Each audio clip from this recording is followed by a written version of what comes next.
ಕಾಂಗ್ರೆಸ್ನಲ್ಲಿ ಜೋರಾಗ್ತಾ ಇದೆ ಪಟ್ಟದ ರಾಜಕೀಯ, ಕುರ್ಚಿಯ ಕಿತ್ತಾಟ. ಸತೀಶ್ ಮನೆಯಲ್ಲಿ ಡಿನ್ನರ್ ಪಾಲಿಟಿಕ್ಸ್ ಮುಂದುವರೆದಿದೆ.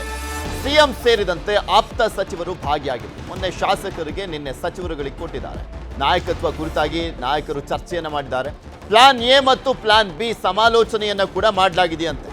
ಪ್ಲಾನ್ ಎ ಸಿದ್ದರಾಮಯ್ಯನವರೇ ಮುಂದುವರಿಯೋದು. ಪ್ಲಾನ್ ಬಿ ದಲಿತಾಸ್ತ್ರವನ್ನ ಪ್ರಯೋಗ ಮಾಡೋದು. ಅವ್ರನ್ನೇನಾದ್ರೂ ಅಕಸ್ಮಾತ್ ಕೆಳಗಿಳಿಸೋದಾದ್ರೆ ದಲಿತ ಸಿಎಂ ದಾಳ ಉಳಿಸುವಂತ ತಂತ್ರ. ಕುರ್ಚಿಗಾಗಿ ಡಿಸಿಎಂ ಟೆಂಪಲ್ ರನ್ ಮಾಡ್ತಾ ಇದ್ದಾರೆ. ಮತ್ತು ಒಂದ್ ಕಡೆ ಅಂಕೋಲದ ಶಕ್ತಿ ದೇವತೆಯ ಮೊರೆ ಹೋಗಿರುವಂತದ್ದು. ಡಿಸೆಂಬರ್ 27ಕ್ಕೆ ಅಂತೆ ಕಂತೆಗಳಿಗೆ ತೆರೆ ಬೀಳುತ್ತಾ ಅಂತ. ಬಿಕಾಸ್ ಅವತ್ತು ಕಾಂಗ್ರೆಸ್ ವರ್ಕಿಂಗ್ ಕಮಿಟಿ ಸಭೆ ಇರುವಂತ ಹಿನ್ನೆಲೆಯಲ್ಲಿ ರಾಜ್ಯದ ವಿಚಾರ ಚರ್ಚೆ ಆಗುತ್ತಾ ಗೊತ್ತಿಲ್ಲ, ಕಾದ್ ನೋಡ್ಬೇಕು. ಇನ್ನ ಡಿನ್ನರ್ ಸಭೆ ಬಗ್ಗೆ ಸತೀಶ್ ಜಾರಕಿಹೊಳಿ ಅವರು ಮಾತನಾಡಿದ್ದಾರೆ. ಏನ್ ಹೇಳಿದ್ದಾರೆ ಕೇಳ. ಸಂದೇಶ ಏನಿಲ್ಲ, ಒಗ್ಗಟ್ಟು ಪ್ರದರ್ಶನ ಅಷ್ಟೇ ಸಂದೇಶ. ಪಕ್ಷವು ಗಟ್ಟಿಯಾಗಿರಬೇಕು, ಮುಂದೆ ಅಧಿಕಾರಕ್ಕೆ ಬರಬೇಕು ಅನ್ನೋದು ಅಷ್ಟೇ ನಮ್ಮ ಒಗ್ಗಟ್ಟಿನ ಮಂತ್ರ. ಅವ್ರನ್ನ ಕೇಳಬೇಕ್ರೆ ನೀವು ಅವ್ರನ್ನ ಕೇಳಿದ್ರೆ ಅದಕ್ಕೆ ಸರಿಯಾದ ಉತ್ತರ ಕೊಡ್ಬೋದು. ನಾವು ಅದನ್ನು ಹೇಳಲಿಕ್ಕಾಗೋಲ್ಲ, ನಮ್ಮಿಂದ ನಿರೀಕ್ಷೆ ಕೂಡ ಮಾಡಲಿಕ್ಕಾಗೋಲ್ಲ ನೀವು ಹೇಳಿದಂಥ ಪ್ರಶ್ನೆಗೆ. ಇಲ್ಲ ಆ ರೀತಿ ಸಭೆ ಮಾಡ್ಬೇಕಂತ ಇಲ್ಲ, ಇಂಥ ಗಟ್ಟಿ ಮಾಡಬೇಕು. ನಮ್ಮ ಡ್ಯೂಟಿ ಪ್ರಿಯಾರಿಟಿ ಅದು. ನೋಡಿ ಅದ್ರ ಬಗ್ಗೆ ಇನ್ನೂ ಚರ್ಚೆ ಆಗಿಲ್ಲ. ಅವ್ರದ್ದು ಒಂದು ಅವಕಾಶ ಬಂದಾಗ ಚರ್ಚೆ ಮಾಡ್ತೀವಿ. ನಿನ್ನೆ ಯಾವುದಂತ ಚರ್ಚೆ ಆಗಿಲ್ಲ, ಡೆಲ್ಲಿಗೆ ಹೋಗೋದಾಗಲಿ ಬೇರೆ ಆಗಲಿ. ಜಸ್ಟ್ ಇಲ್ಲಿ ಬಂದಿದ್ರು, ನಮ್ಮ ಮನೆಗೆ ಕರುವಂಥ ವಾಡಿಕೆ ಅಂತ ಕರೆದು ಅಷ್ಟೇ. ಅದನ್ನು ಬಿಟ್ಟರೆ ಬೇರೆ ಇಲ್ಲ. ಅದು ಹೇಳಿದಿಲ್ಲ, ಪಕ್ಷ ಗಟ್ಟಿ ಆಗಬೇಕು, ಮುಂದೆ ಅಧಿಕಾರಕ್ಕೆ ಬರಬೇಕು ಅನ್ನೋದೇ ಚರ್ಚೆ. ಇಲ್ಲಿ ಚರ್ಚೆ ಇದೆ. ಚರ್ಚೆ ಅಂತಿಮ ಮಾಡೋರು ಯಾರು? ಡೆಲ್ಲಿ ಕಾಯೋಣ, ಡೆಲ್ಲಿವರೆಗೆ ಕಾಯೋಣ ಅಂತ ಅವಶ್ಯ ಬಿದ್ದರೆ.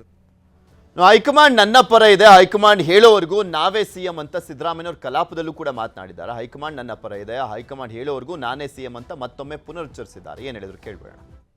ವಿಶ್ವಾಸ ಇದೆ ಹೈಕಮಾಂಡ್ನವರು. 4 ಬಾರಿ ಆಗಿದ್ರಿ ಹೈಕಮಾಂಡ್ನವರು. ನಾನು 5 ವರ್ಷ ಇದ್ದೆ, ಇವಾಗ ಕೊಟ್ಟಿಲ್ಲ. 5 ವರ್ಷ ಇದ್ದೆ. ನಾವು ಹೈಕಮಾಂಡ್ ಪಾರ್ಟಿ ಕೇಳಿ. ನಾನು 5 ವರ್ಷ ತುಂಬಿಸಿದ್ದೀನಿ, ಮತ್ತೆ 2ನೇ ಸಾರಿ ಮುಖ್ಯಮಂತ್ರಿ ಆಗಿದ್ದೀನಿ. ಈಗ ನಾನೇ ಮುಖ್ಯಮಂತ್ರಿ. ಕೇಳಪ್ಪ, ಹೈಕಮಾಂಡ್ನವರು ನನ್ನ ಪ್ರಕಾರ ನನ್ನ ಪರವಾಗೇ ಇರೋದು. ಹೈಕಮಾಂಡ್ನವರು ಏನ್ ತೀರ್ಮಾನ ಮಾಡ್ತಾರೆ ಅದ್ರ ಪ್ರಕಾರ ನಡ್ಕೊಳ್ಳೋದು ನಾವು. ಇದ್ರ ಬಗ್ಗೆ ಮಾತನಾಡ್ತಾ ಹೋಗೋಣ. ಮಧು, ಇಲ್ಲಿ ಡಿನ್ನರ್ ಸಭೆಗಳು ಮುಂದುವರ್ತಿದೆ. ನಾವು ನೆನ್ನೆನೂ ಮಾತನಾಡ್ತಾ ಇದ್ವಿ, ಡೇಂಜರಸ್ ಥ್ರೆಟ್ ಅನ್ನೋ ರೀತಿಯಲ್ಲಿ ಮೆಸೇಜ್ ಪಾಸ್ ಮಾಡ್ತಿದ್ದಾರೆ ಅಂತ. ಆದರೆ ಯಾರ್ಯಾರು ಬಣದಲ್ಲಿದ್ದಾರೆ ಅನ್ನುವಂಥದ್ದು ಎಲ್ರಿಗೂ ಗೊತ್ತಿದೆ, ಯಾರು ನಿಲುವು ಏನು ಅನ್ನುವಂಥದ್ದು ಕೂಡ ಗೊತ್ತಿದೆ.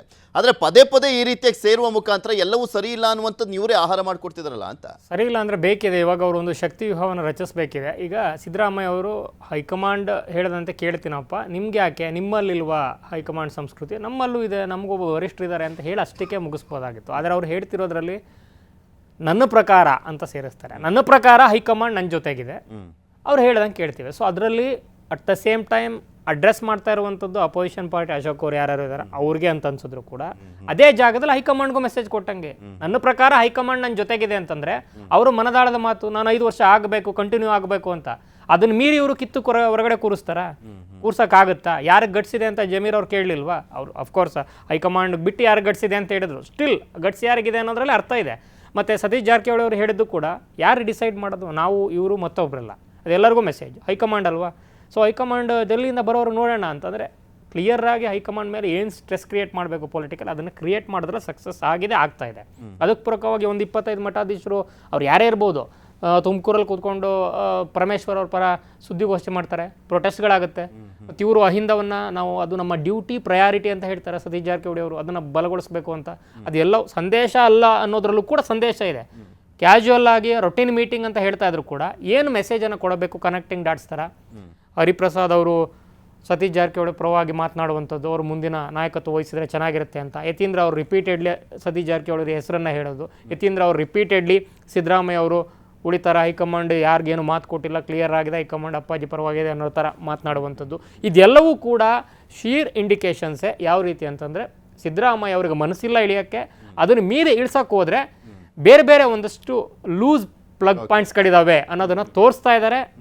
ಅದನ್ನು ಮೀರಿ ಇವರ ಪೂಜೆ ಪುನಸ್ಕಾರ, ಹೈಕಮಾಂಡ್ನ ಆಶೀರ್ವಾದ, ದೈವ ಬಲ ಎಲ್ಲವೂ ಕೂಡ ಡಿ ಕೆ ಶಿವಕುಮಾರ್ ಅವರ ಮನೋಬಲ ಎಲ್ಲವೂ ಕೂಡ ಕಾಪಾಡುತ್ತಾ ಇವರ ಒಂದು ಅಹಿಂದ ಬಲದ ಮುಂದೆ ಅನ್ನುವಂಥದ್ದು ಸದ್ಯದ ಕುತೂಹಲ. ಓಕೆ ಪಟೇಲ್ರೆ, ಇಲ್ಲಿ ಬ್ರೇಕ್ಫಾಸ್ಟ್ ಸಭೆಯ ಮುಖಾಂತರ ಬ್ರೇಕ್ ಹಾಕುವಂತ ಪ್ರಯತ್ನ ಮಾಡಿದ್ರು, ಆದ್ರೆ ಹೇಳಿದ್ದು DCMಗೆ ಮತ್ತೆ ಮುಖ್ಯಮಂತ್ರಿಗಳಿಗೆ, ನಮ್ಗೆ ಯಾರಿಗೂ ಹೇಳಿಲ್ಲ ಅಂದ್ಬಿಟ್ರೆ ತಾವು ಆಡಿದ್ದೆ ಆಟ ಅನ್ನುವ ರೀತಿಯಲ್ಲಿ ಎರಡು ಬಣದ ನಾಯಕರು ನಡ್ಕೊಳ್ತಾ ಇದ್ದಾರೆ. ಆದ್ರೆ ಇಲ್ಲಿ ಸ್ಪಷ್ಟವಾಗಿ ಕಾಣಿಸುವಂಥದ್ದು ಅಂದ್ರೆ ಹೈಕಮಾಂಡ್ ತುಂಬಾ ವೀಕ್ ಇದೆ, ಇವ್ರನ್ನ ಡೋಂಟ್ ಕೇರ್ ಅಂತ ಇದ್ದಾರೆ ರಾಜ್ಯದ ನಾಯಕರು ಅನ್ನುವಂಥ ಮೆಸೇಜ್ ಕೂಡ ಪಾಸ್ ಆಗಲ್ವಾ? ನೋಡಿ, ರಾಜಕಾರಣಿಗಳಿಗೆ ಸರ್ವೈವಲ್ ಈಸ್ ಫಿಟ್ಟೆಸ್ಟ್ ಅಂತ, ಯಾರು ಸರ್ವೈವಲ್ ಆಗ್ತಾನೆ ಅವನು ಸರ್ವೈವ್ ಆಗ್ಲಿಕ್ಕೆ ಸಾಧ್ಯ ಅನ್ನೋದು. ಹಾಗಾಗಿ ಸರ್ವೈವಲ್ಗೆ ಅವರವರು ರಾಜಕೀಯ ರಣತಂತ್ರ, ಸಭೆ ಸಮಾರಂಭಗಳು, ಡಿನ್ನರ್ ಪಾಲಿಟಿಕ್ಸು, ಲಂಚ್ ಪಾಲಿಟಿಕ್ಸನ್ನು ಮಾಡ್ತಿರ್ತಕ್ಕಂಥದ್ದು. ಅದು ಅವರ ರೈಟ್ಸು ಕೂಡ ಹೌದು, ಮತ್ತು ಅವರ ಸರ್ವೈವಲ್ಗೆ ಅವ್ರು ಮಾಡ್ತಕ್ಕಂಥ ರಾಜಕೀಯ ಹೋರಾಟ ಕೂಡ ಹೌದು. ಇದು ಒಂದು ಭಾಗ. ಮತ್ತೊಂದು ಕಡೆ ನಾನು ನಿಮಗೆ ನಿನ್ನೆ ಕೂಡ ಹೇಳಿದೆ, ನಾನು ಮುಖ್ಯಮಂತ್ರಿ ಸಿದ್ದರಾಮಯ್ಯ ಜೊತೆಗಿರುವ ರಕ್ಷಣಾ ಪಡೆ ಈಗ ನೇರವಾಗಿ ಅಖಾಡಕ್ಕೆ ಇಳಿದಿರತಕ್ಕಂಥದ್ದು. ಮುಖ್ಯಮಂತ್ರಿ ಸಿದ್ದರಾಮಯ್ಯ ರಕ್ಷಣಾ ಪಡೆಯ ದಂಡನಾಯಕ ಸತೀಶ್ ಜಾರಕಿಹೊಳಿಯವರ ಅಖಾಡಕ್ಕೆ ಇಳಿದಿರ್ತಕ್ಕಂಥದ್ದು. ಕೆಲವರು ಅಬ್ಬರಿಸಿ ಬೊಬ್ಬಿರಿದು ರಾಜಕಾರಣವನ್ನು ಮಾಡ್ತಾರೆ, ಇವರು ಅಬ್ಬರಿಸಿ ಬೊಬ್ಬಿರದೇ ಮೌನವಾಗಿ ರಾಜಕಾರಣವನ್ನು ಮಾಡ್ತಾರೆ. ಅದು ಅವರ ಸ್ಟೈಲು. ಅವ್ರು ಆಗಿದ್ದರೆ ಮಾತ್ರ ಚಂದ. ಸತೀಶ್ ಜಾರಕಿಹೊಳಿ ಅಬ್ಬರಿಸಿ ಬೊಬ್ಬರಿಸಿ ರಾಜಕಾರಣ ಮಾಡಕ್ಕೆ ಹೋದರೆ ಏನೋ ಡೌಟ್ ಹೊಡಿತಿದೆಯಲ್ಲ, ಇದರಲ್ಲಿ ಏನೋ ಇದೆಯಲ್ಲ ನಾಟಕ ಅಂತ ಹೇಳ್ತಾರೆ. ಆಯಾ ಸೆಟ್ಟರು ಸಾಫ್ಟಾಗೆ ಮಾತಾಡಬೇಕು, ಸದಾನಂದ ಗೌಡರು ನಗ್ತಾನೆ ಮಾತಾಡಬೇಕು, ಸಿದ್ದರಾಮಯ್ಯ ಅಬ್ಬರಿಸಿಯೇ ಮಾತಾಡಬೇಕು, ಯಡಿಯೂರಪ್ಪನವರು ಅಬ್ಬರಿಸಿಯೇ ಮಾತನಾಡಬೇಕು.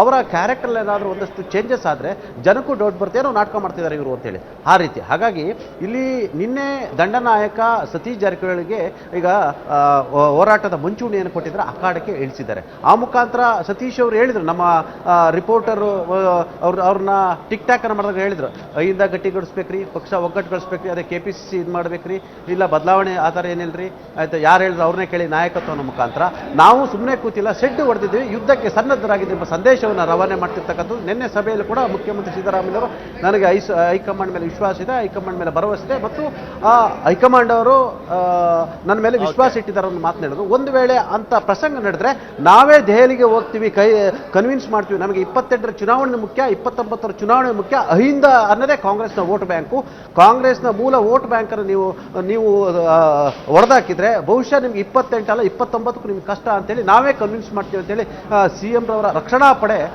ನಾವೇ ಹೈಕಮಾಂಡ್ಗೆ ಹೋಗ್ತೀವಿ ಅಂತೇಳಿ ಈಗಾಗಲೇ ಅಭಯವನ್ನು ಕೊಟ್ಟಿರ್ತಕ್ಕಂಥ. ಒಂದು ವೇಳೆ ಅಂತ ಇಳಿಸಲೇಬೇಕಂತ ಅಂತ ಪ್ರಸಂಗ ಬಂದರೆ ಆಗ ದಲಿತಾಸ್ತ್ರವನ್ನು ಪ್ರಯೋಗ ಮಾಡೋಕ್ಕೂ ಕೂಡ ತೀರ್ಮಾನ ಮಾಡಲಾಯಿತು. ಆ ಮುಖಾಂತರ ಇದೀಗ ಪಟ್ಟದ ಆಟಕ್ಕೆ ಅಧಿಕೃತವಾಗಿ ಸಿದ್ದರಾಮಯ್ಯನವರ ರಕ್ಷಣಾ ಪಡೆ ಎಂಟ್ರಿ ಕೊಟ್ಟು, ರಕ್ಷಣಾ ಪಡೆಯ ದಂಡನಾಯಕ ಸತೀಶ್ ಜಾರಕಿಹೊಳಿಯವರು ಯುದ್ಧಕ್ಕೆ ಸನ್ನದ್ಧರಾಗಿದ್ದಾರೆ ಮತ್ತು ಯುದ್ಧ ಘೋಷಣೆ ಆಗಿದೆ.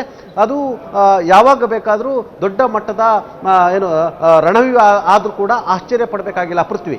ಓಕೆ, ಧನ್ಯವಾದ ಪಟೇಲ್ರೆ. ಆಗಿ ಮಧು ಇಷ್ಟೊತ್ತಂಗ ಜಾಯ್ನ್ ಆಗಿ ವಿಶ್ಲೇಷಣೆ ಮಾಡಿದ್ದಕ್ಕೆ. ಇದಾಗಿತ್ತು ಈ ಕ್ಷಣದ ಮಾತುಕತೆ. ನೋಡ್ತಾ ಇರಿ ನ್ಯೂಸ್ 8, ಜಾಲ ನಮ್ಮದು, ಬಲ ನಿಮ್ಮದು.